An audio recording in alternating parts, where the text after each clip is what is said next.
So good afternoon, everyone. My name is Vanessa De Rubeis, and as Laura mentioned, I'm a second-year PhD student in the Health Research Methodology program.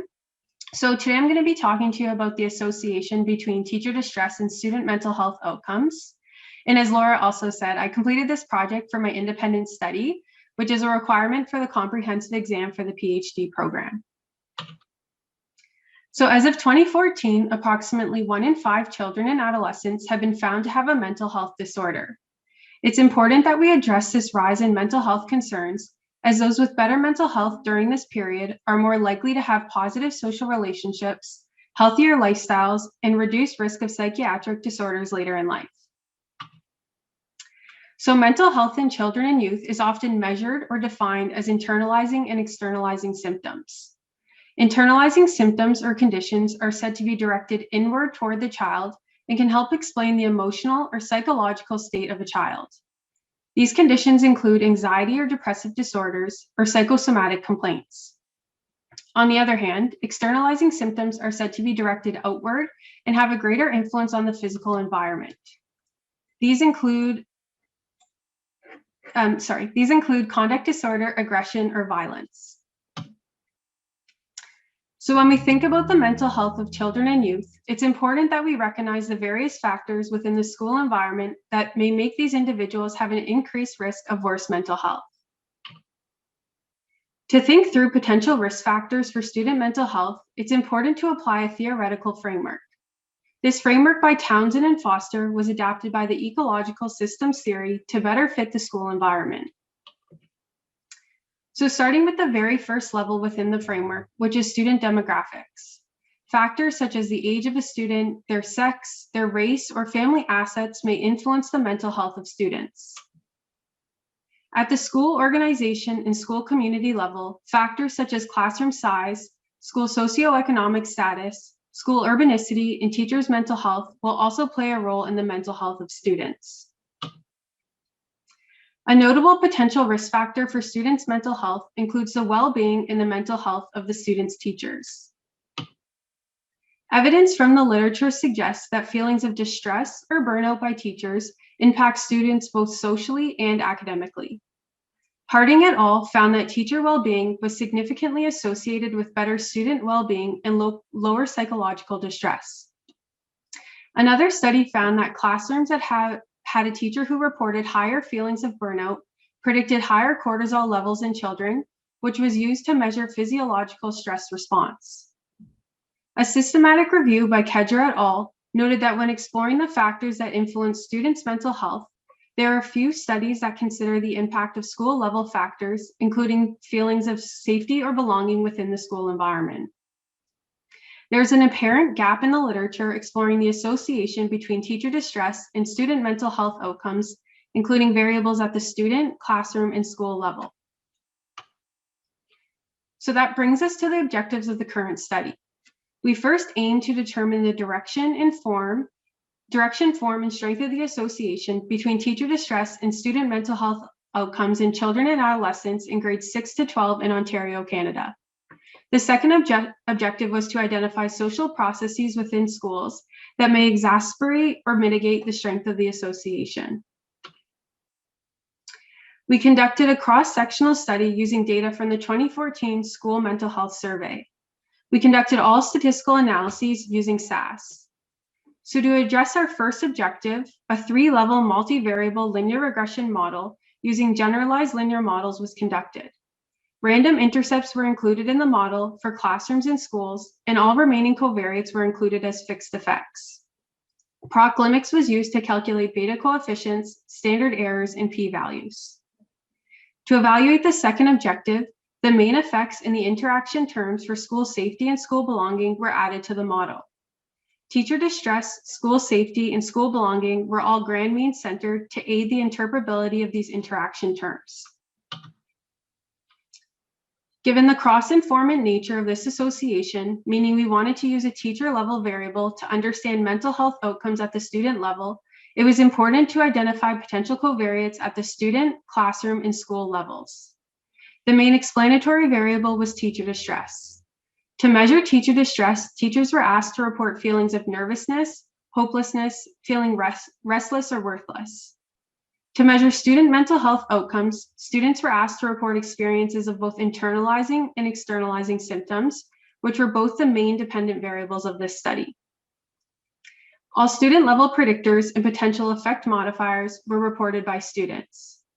Classroom and school-level confounding variables were collected from the National Household Survey and from the Ministry of Education.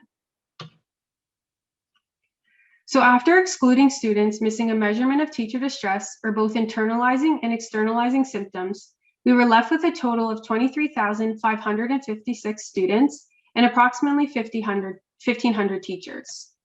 The average age of elementary students was about 12 years, and in secondary students, it was about 15 years.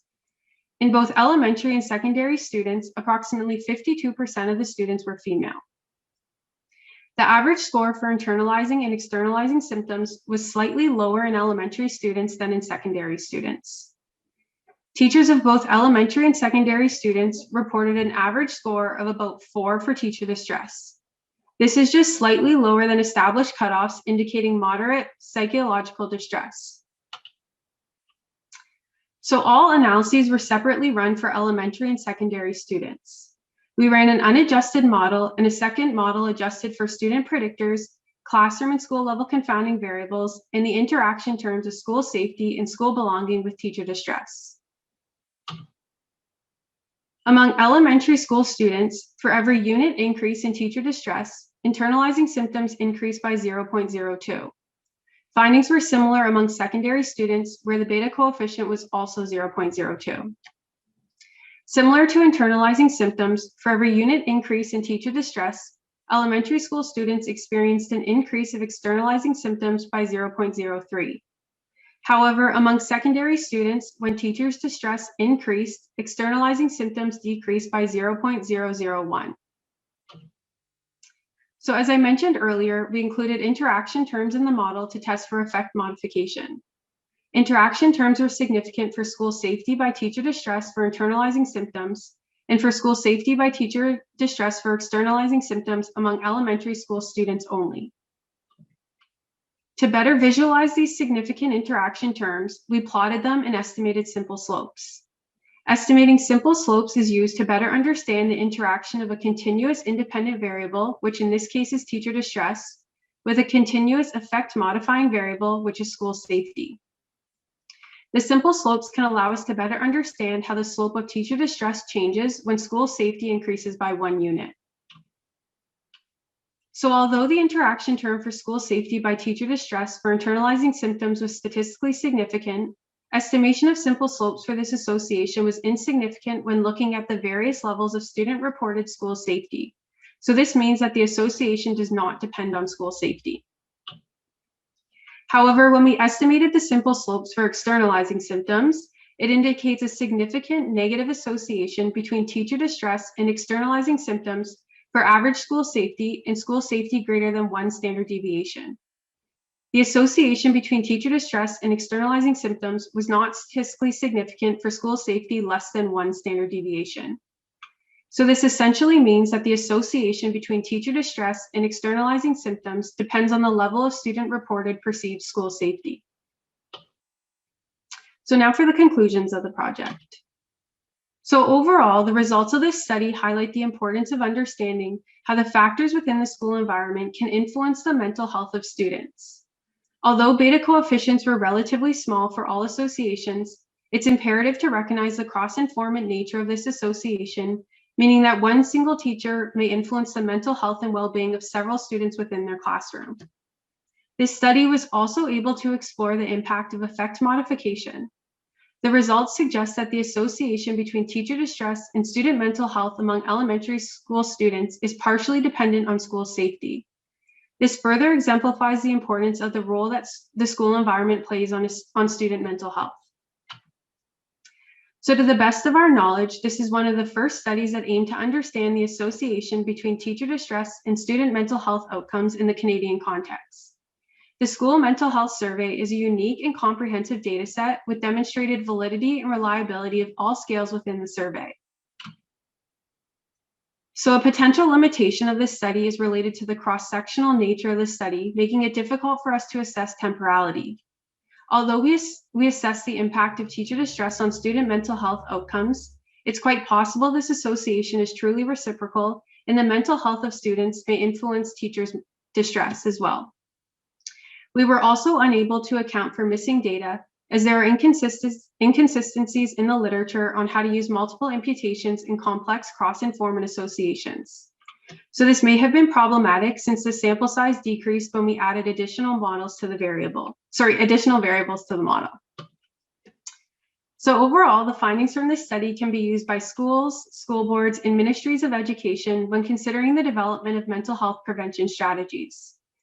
Given the increasing rates of mental health disorders experienced by children and youth, it's important to understand all potential risk factors, especially those within the school environment. Thank you.